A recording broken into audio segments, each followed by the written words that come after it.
Hari ini gue bakal share tentang tips and trick untuk memasak steak yang baik dan benar di rumah kalian.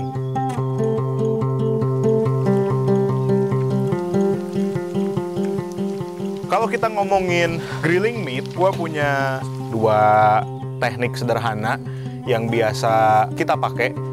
Terus apa sih perbedaannya dan caranya gimana sih? Kita coba steak yang kita masak.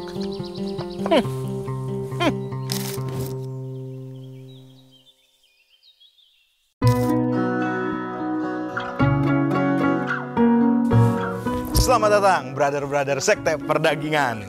Hari ini gue bakal ngebahas cara memasak steak menggunakan UFO Griller. Sekarang gue punya salah satu potongan prime cut dari sapi, yaitu sirloin. Kita punya Black Angus sirloin, grade-nya Choice. Hari ini gue bakal share tentang tips and trick untuk memasak steak yang baik dan benar di rumah kalian. Jadi kalau kita ngomongin grilling meat, sebenarnya grilling meat tuh bisa kita anggap sederhana, bisa kita anggap kompleks juga gimana kita mau nge-explore cara masak steak itu sendiri. Cuman di hari ini gue bakal sedikit ngejelasin ada dua teknik sederhana yang biasa kita pakai untuk masak steak di rumah menggunakan UFO Griller. Yang pertama, dengan menggunakan UFO Griller ini, kalian bisa memasak steak dengan cara direct heat.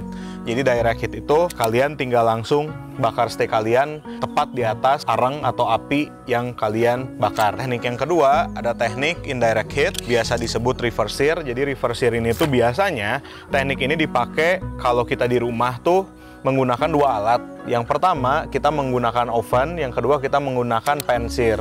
Jadi, apa sih perbedaannya dan apa fungsinya reverse sear ini? Nah, dengan menggunakan UFO Griller ini, kita bisa melakukan teknik yang sama tanpa kita harus bawa oven atau tanpa kita harus punya oven, karena dengan UFO Griller ini kita bisa bikin sistem yang mirip dengan oven. Jadi, balik lagi, kalau untuk ngomongin reverse sear, salah satu kelebihannya reverse sear adalah temperatur kontrol sama doneness control. Jadi, kadang kalau misalnya kita masak steak, kalau kita belum punya feeling yang kuat terhadap daging yang kita masak, biasanya kalau kita masak direct heat itu kadang suka kurang tepat tingkat kematangannya. Karena reverse sear ini kan teknik masaknya menggunakan slow temperatur dulu, yang dimana dengan slow temperatur ini kita bisa ngontrol temperatur internal dari daging kita sendiri.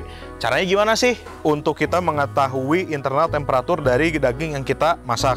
Sederhana, kita gunakan termometer, yang dimana termometernya akan kita tusuk ke daging yang akan kita masak. Kita tusuk. Fungsi dari termometer ini adalah supaya kita tahu kapan kita harus angkat daging dari teknik pertama reverse sear, yaitu teknik oven. Di suhu berapa kita harus angkat daging, lalu kita pindahkan ke direct heat. Di sini gue nggak akan banyak ngasih seasoning, bahkan seasoningnya gue kasih terakhir. Jadi gue cuman ngasih oil aja di sirloin yang bakal kita masak. Fungsinya supaya oil ini nge-coat daging, panas masuk secara perlahan. That's it. Dah. Gua nggak ngasih garam, gua nggak ngasih black pepper. Kita kasihnya nanti setelah kita masak.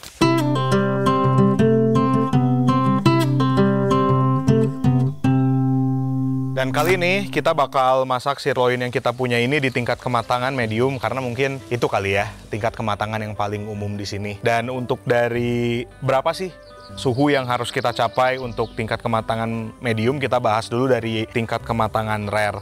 Untuk tingkat kematangan rare biasanya gua memberhentikan daging itu di suhu 125 Fahrenheit, masuk ke medium rare ada di 130 Fahrenheit, masuk ke medium ada di 140, masuk ke medium well ada di 150, ada di well done di 160 Fahrenheit. Nah, kalau kalian belum punya termometer di rumah, jangan khawatir. Kita punya cara sederhana untuk melihat daging kita udah sematang apa sih. Kita bisa menggunakan tangan kita, tinggal sentuh tangan kita menggunakan jari di bagian sini. Ini menandakan bahwa daging kita masih dalam posisi rare atau enggak raw. Bahkan bisa dibilang masih mentah ya. Jadi tinggal disamain dengan daging yang ada di sini. Keempukannya menyerupai tangan kita yang ada di sini. Maju, jari telunjuk. Ini menunjukkan daging kita ada di medium rare. Jari tengah, bahwa daging kita ada di medium. Ini medium well dan ini well done. Bisa dirasain bagian sininya keras. Nah, itu menandakan bahwa daging kita sudah di posisi well done. Tanpa berlama-lama, kita langsung masak aja dagingnya.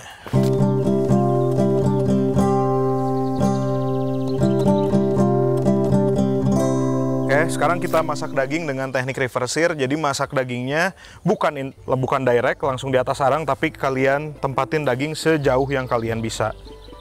Lebih jauh, lebih baik. Terus, untuk menambah flavor di steak yang kita masak sekarang, kita ada kayu nangka ini. Kita masukin kayu nangka buat nambahin flavor smoke buat steak kita.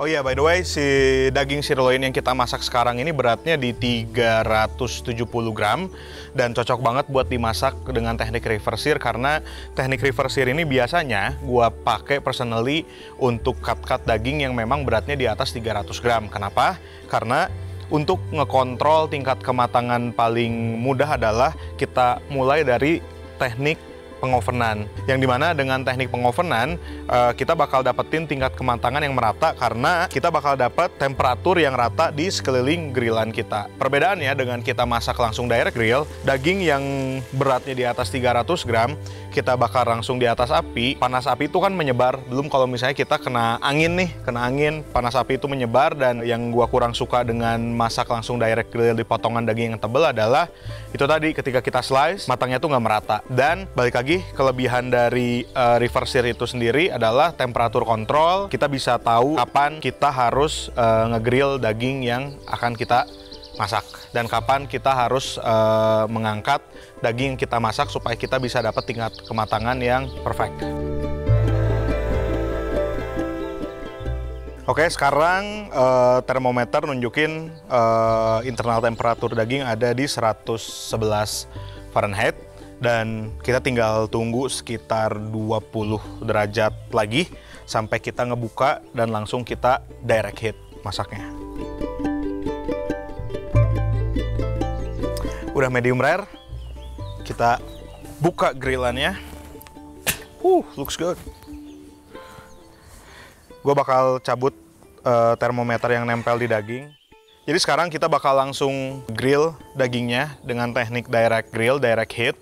Dan gue pingin sedikit ngasih tips and trick gimana sih cara untuk grilling daging yang benar.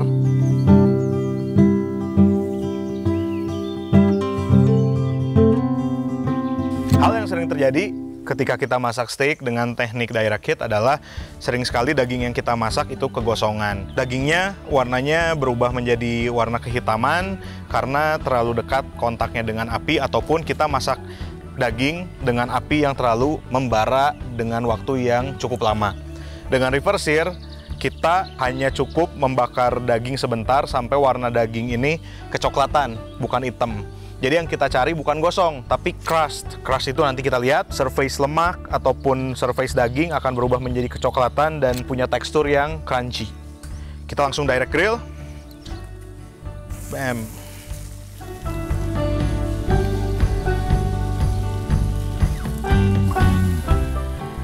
Waktu yang kita butuhkan untuk memasak daging dengan direct heat cukup 2 menit satu sisi dan 2 menit satu sisi lainnya.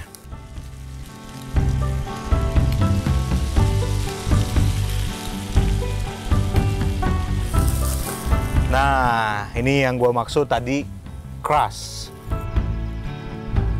Bam. Oke. Steak yang kita masak sudah matang, dan tips terakhir yang harus kita perhatikan ketika kita memasak steak adalah resting.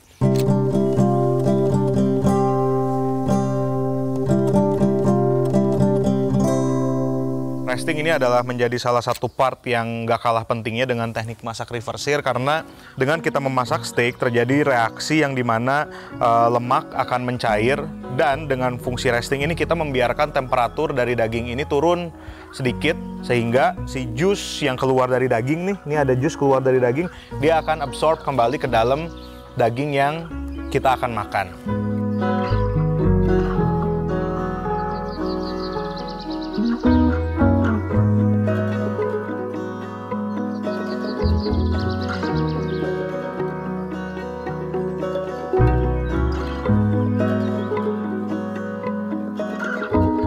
Oke, steaknya udah matang. Sekarang kalian bisa mengkreasikan steak kalian menggunakan side dish ataupun saus sesuai dengan eksplorasi kalian. Yang penting hari ini kalian udah bisa ngepraktekin cara masak dengan teknik reverse sear untuk menghasilkan steak yang baik dan benar.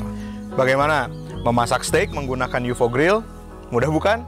Buat kalian yang pingin kita ngebahas atau masak apa lagi, silahkan tulis komen di kolom komentar di bawah ini. Sekarang kita coba steak yang kita masak. Selamat makan. Hmm.